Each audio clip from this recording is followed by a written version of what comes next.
Well, good afternoon, everyone, and welcome to the coaching session for the University of Waterloo 3-Minute Thesis competition. My name is Linda Warley. I'm the Associate Dean, Graduate Studies in the Faculty of Arts here at the University of Waterloo. And the reason that you are participating in this competition is because I went to the annual meeting of the Canadian Association of Graduate Studies conference in the fall. And this is the first time I had heard about it. And the faculty, the Dean of Graduate Studies at Queen's University her university had participated in it for a couple of times, and she was getting everyone excited about it. And eventually, as you know, we are going to move from the University of Waterloo, and the winner and the runner-up will go and compete in the provincial championships at Queen's University in the middle of April in the spring.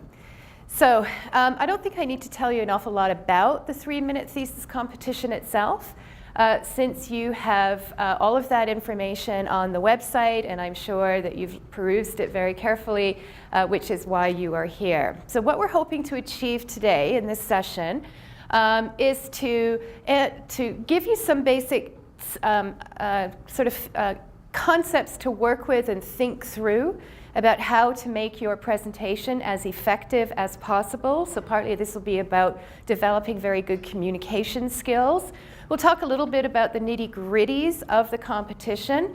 And at the end, we will have about 10 or 15 minutes that you can ask us questions. I'd like to introduce my coaching workshop colleagues. We have Professor Andy Houston here, who is from the drama department, and he has a lot of experience with directing performances and also being a performer. And we have Sue Grant, who is from the Office of Organizational and Human Development, who also has years of experience in helping people present, especially in an oral context, I think, doing presentations in a very effective way. Ways that really get your message across, but also in a way that people will remember and connect with it. So they'll be working with some kind of strategies and tricks, and well, tips is more appropriate rather than tricks. So what I want to talk to you about really is what we mean by a research presentation, because this isn't like a very short version of a conference presentation. It's not like that at all. Really, the analogy that people make between this 3-minute thesis competition is the elevator pitch, right? So you're in Hollywood, you've got a movie script idea that you want to pitch, and you happen to be in the elevator with a producer with lots of money, and you've got 2 minutes, right, riding between floors to make that pitch.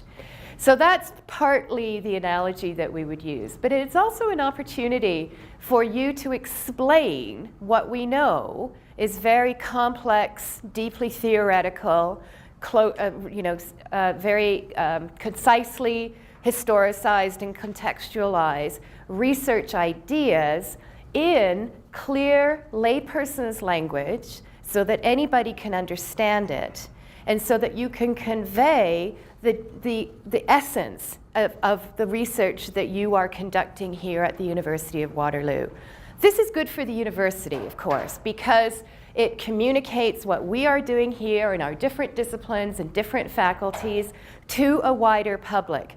And that's one of the points that I want you to keep in mind, is members of the general public will be invited to hear your presentations. In fact, I would like you to go back to your friends, your family, your partner, your grandmother, your banker, your grocer, your hairdresser, whoever, and invite them to come to your faculty heat. And if you are successful enough to go on to the finals, we want to have a big audience participation. The other thing, so this helps the university because it conveys the richness and the diversity of the research that is being conducted here at the University of Waterloo. But it's also really good for you. It's good because this exercise, this competition, will require you to develop some presentation skills that will be useful to you in a variety of fora as you leave the university. So what it'll require of you is that you distill, right, your very complex and long research project into its few key components.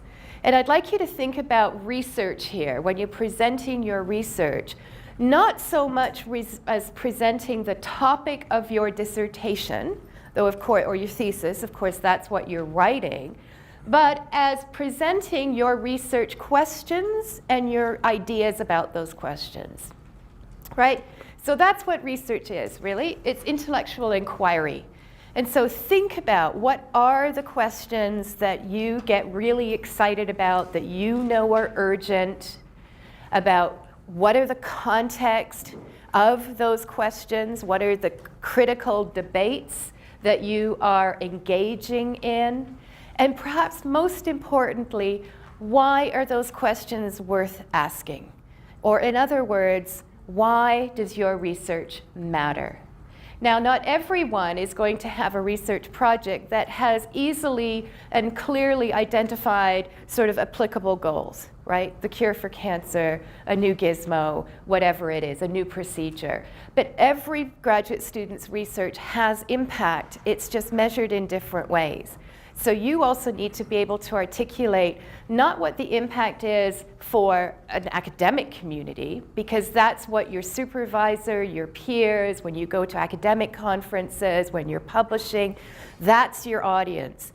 In this case, your audience is also members of the university community, including other students and staff members, as well as faculty, but also members of the public at large. So they need to know, they want to know what it is about your research that is exciting and that matters. So ask yourself as you're framing your research presentation, you're saying, well, I'm doing the X, Y, and Z. And then ask yourself, well, so what, right? Why should anybody care about this? And you should be able to articulate that excitement and that sense of why this matters, and that is what is going to engage your audience, right?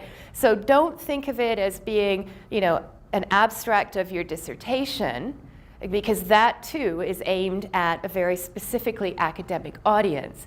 It's more of an oral presentation about what it is that keeps you in your lab, in the library, in your office, in front of the computer, working away at your research questions. I also want you to remember, and my colleagues will talk more about this, that you are not just a walking brain, right? You are a person.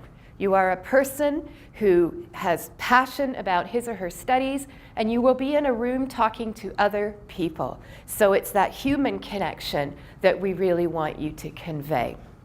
Okay, there will be time, again, for you to ask some more nitty-gritty questions, but I'll just touch on a couple of topics that came up in yesterday's workshops.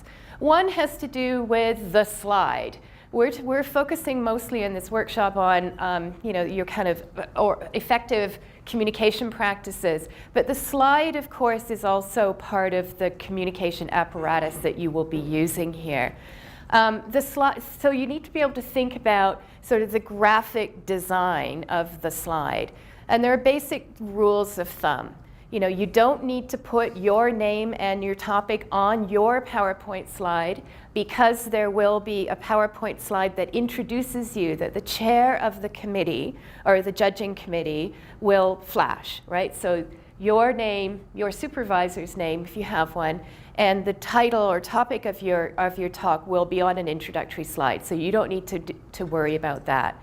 The other thing, we've all watched really dismal PowerPoint presentations that are just full of text that nobody can read. And again, you don't want people in the audience reading. You want people in the audience listening. So use visual material, mainly in your PowerPoint slide, but also don't make it so distracting that people are looking at the slide, but they're not listening to you. Dress code. There are no rules about what you should wear, but I would suggest that you dress professionally but comfortably. You want to feel like yourself. You know that part of the rules are that you can't have any costumes or props or sound effects or anything like that. But you don't want to dress like a Bay Street lawyer, because you're not a Bay Street lawyer. And you don't want to dress in, like you've just rolled out of bed, because that's going to have a negative impact. So I would say dress, in a way that is polished and professional, but is also that you feel really comfortable in what you're wearing. For instance, if I were competing in this, I would wear something like this, which is basically my go-to-work outfit, and I feel completely comfortable. I'm wearing flat shoes. I'm not going to fall over, and I'm not worried about my hair. Okay, so don't worry, just be yourself.